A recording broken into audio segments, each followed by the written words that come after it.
countdown to default here, at least according to the federal government, which says it will hit the debt ceiling on August 2nd.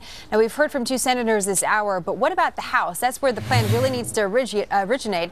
Congressman Ron Kind is a Democrat from Wisconsin. He serves on the House Ways and Means Committee. And Congressman, you're known for being, a moderate, someone that's reached across the aisle quite a bit. So we'd love to get your take on what's happening today in D.C. with the news potentially of a bill coming to the floor that would include raising the debt ceiling a little bit, less than the White House would like, about $900 billion, about $1 trillion in cuts, and then another commission to work on more cuts. Would this have your vote?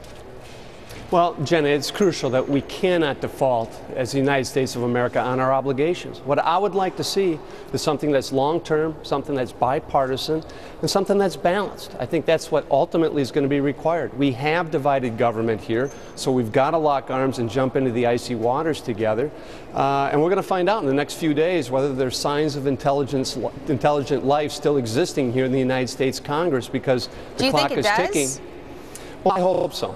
You know, Senators Warner that you just had on previously, along with Senators Durbin and Conrad, were over briefing the new Democratic coalition on the Gang of Six proposal last week. It's a group of moderate, centrist, pro-business Democrats, and we liked a lot of what they were saying. Not that we were happy with everything that they were proposing, but it did take the structural deficits on headstrong and a long-term plan with shared sacrifice, so that if you're going to be asking the most vulnerable in our society to have to take a cut, then the most well-off should be at the table as well. Do you and have that's enough, the type of balance we're looking for. Sure. And as far as that balanced approach, do you have enough time, enough information, for example, on the Gang of Six plan? We understand it's not really a plan in paper that's being handed out.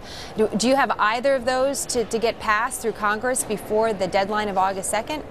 Well, Jenna, it's the only bipartisan game that's in town right now. And what they are proposing is the initial down payment, the deficits that we face, and then instructing the committees of jurisdiction to have to come up with specific spending reductions, along with some revenue increases, in order to meet the $4 trillion reduction goal over the next 10 years, which is the type of long-term certainty I think the market is looking for as well. The worst thing we can do right now is kick the can down the road, have repeated votes on whether we're going to honor the bond obligations that we have, and just introduce more uncertainty in the marketplace and with consumers alike. I'd like to get kind of a personal take on this, because as I mentioned, you've been known as a moderate. You've had 10 years of war in your current position, and you have a background in economics and law and in politics. So you really have a background to deal with the issues that are ahead of us. There's been a lot of talk over the weekend how the moderate politician is really an endangered species in D.C.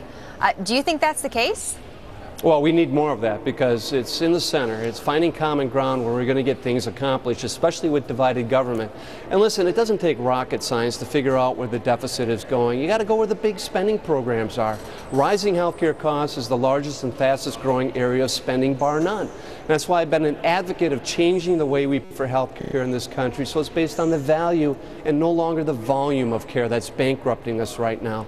And we also need to scrub the defense budget. We have weapons systems that the Pentagon keeps telling Congress, stop appropriating money for these systems. We don't want them, we don't need them, they're not helping with defense readiness, and they're nonsensical. Well, we'll see. And I've been one of the leaders on Farm Bill reform too. And subsidies going to large agribusiness. It's not fiscally responsible, and that too should be in the mix. Well, we'll see if we can get some of these big things done, as you mentioned. That seems to be what you're going for, and we'll see if it can get done, Congressman. Nice to have you. Thank you for joining us today.